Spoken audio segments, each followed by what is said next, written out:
Hello, I'm in Deepcar near Sheffield today, and I'm about to explore a very special railway route indeed. Imagine, if you can, a railway link between two large cities opened in the 1840s, electrified in the 1950s, and then brutally ripped up again barely more than a quarter of a century later. You might probably have guessed by now that we are visiting Britain's now legendary Woodhead Route.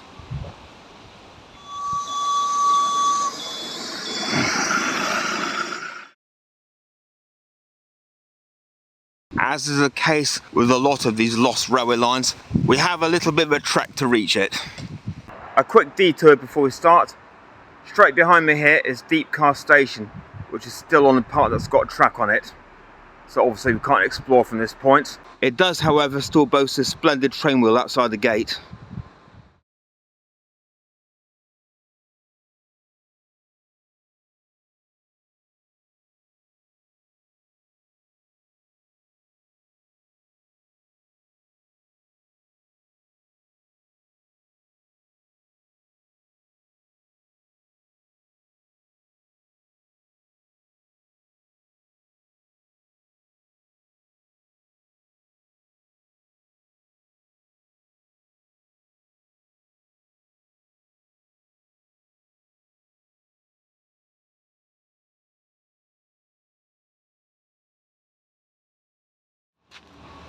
It's time to be heading into the trees.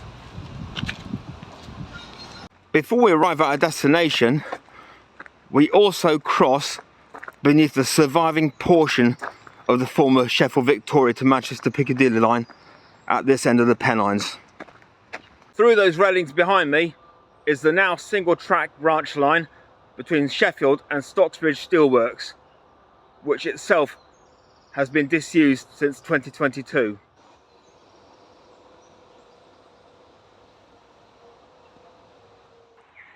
Enjoy a quick free trip through a tunnel while we're able to.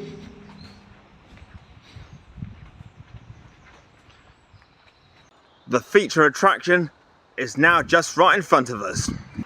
The quickest way up onto the track bed is actually this almost vertical climb here on the right.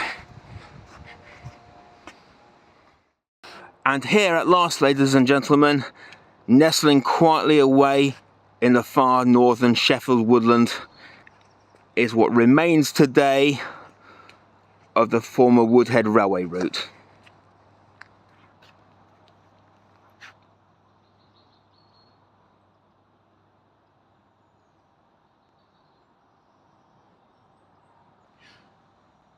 One quick last look back along the ballast towards Deepcar and the junction with the Stocksbridge line.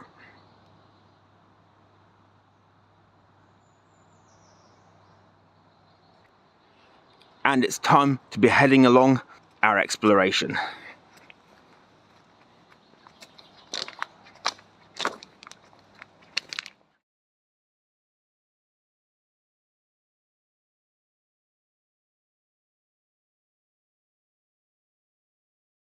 This section of line still retained its track until 1985, and even when I visited it as a ponytail teenage metalhead in 1996, it still kept most of its ballast.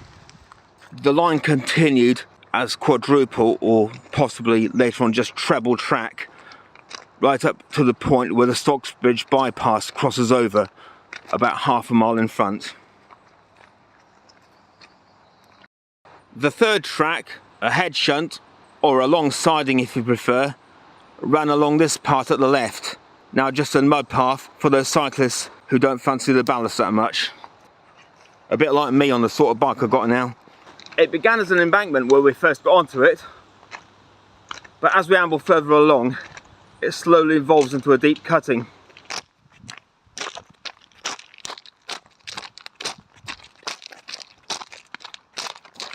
As we venture further into the trees, I'm somewhat grateful of that, as I've just felt a bit of rain. Not before we find the first bits of former railway leftovers, however. A nice line of old concrete fencing down on our right. These quaint telegraph pole shaped pieces, however, were probably more typical of the sort found on this line side. what may have been an old signal base or a small hut due to the overgrowth now taking domination. It's pretty difficult to decide.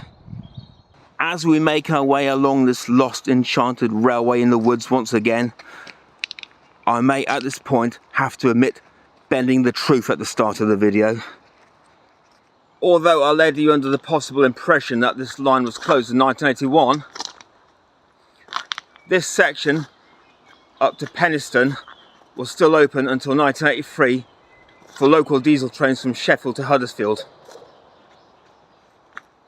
They had to actually reverse at Nunnery as the Woodhead line was obviously inaccessible, with Sheffield Victoria Station having been shut since 1970. Quite a shame really, as I would have really saved the trip through this cutting on a train. For today though, we have to make do with a few bits of ballast and bits of bobs of railway past still resting away behind the silver birches.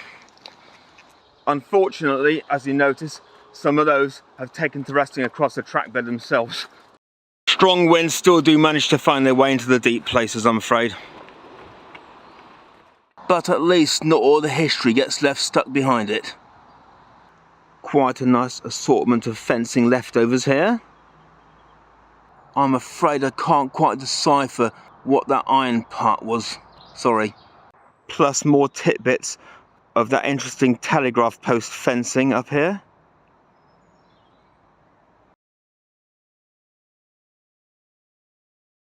And talking of things with wires on them, the real treat of today is in this cutting we're just coming into now.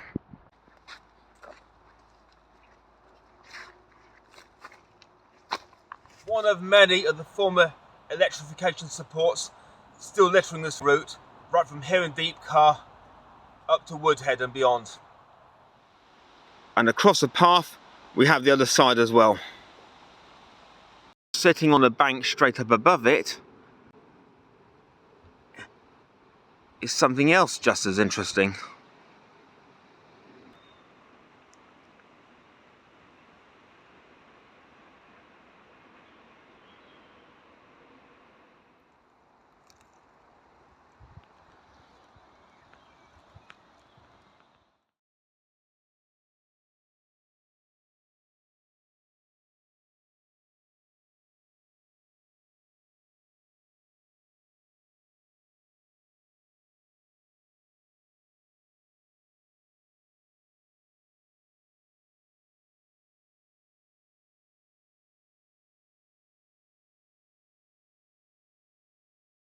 Might have neglected to mention a moment or two ago that from this point on there is no further ballast trackbed, just mud, mud, glorious mud, although quite a few bits of it are still treadable.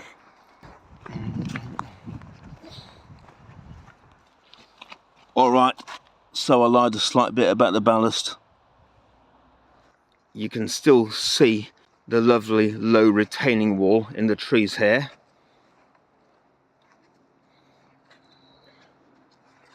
And you can still see, hiding behind a tree, another piece of that air old electrification there.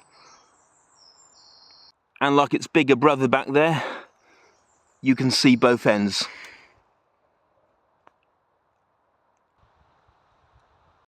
Tucked away in amidst those two tall trees there is another recess where one more would have stood. Sadly, nothing survived to be found. Ditto with this one, 20 metres along as well. Obviously, the earth was soft enough around that one to get the whole thing up. Little look to the right, slightly further on however, and I finally received some compensation.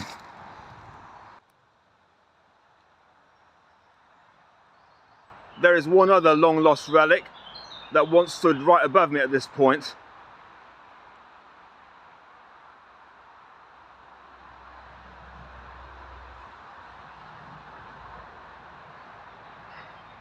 As we approach the end of this unsociably boggy cutting, a large footbridge once spanned where I'm standing right now.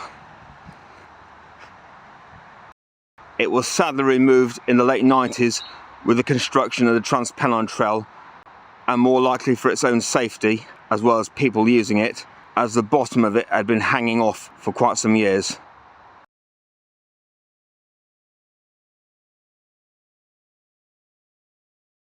Anyway, emerging from the cutting to face the unmistakable atrocity that is the Stocksbridge Bypass, it's time to say bye for now.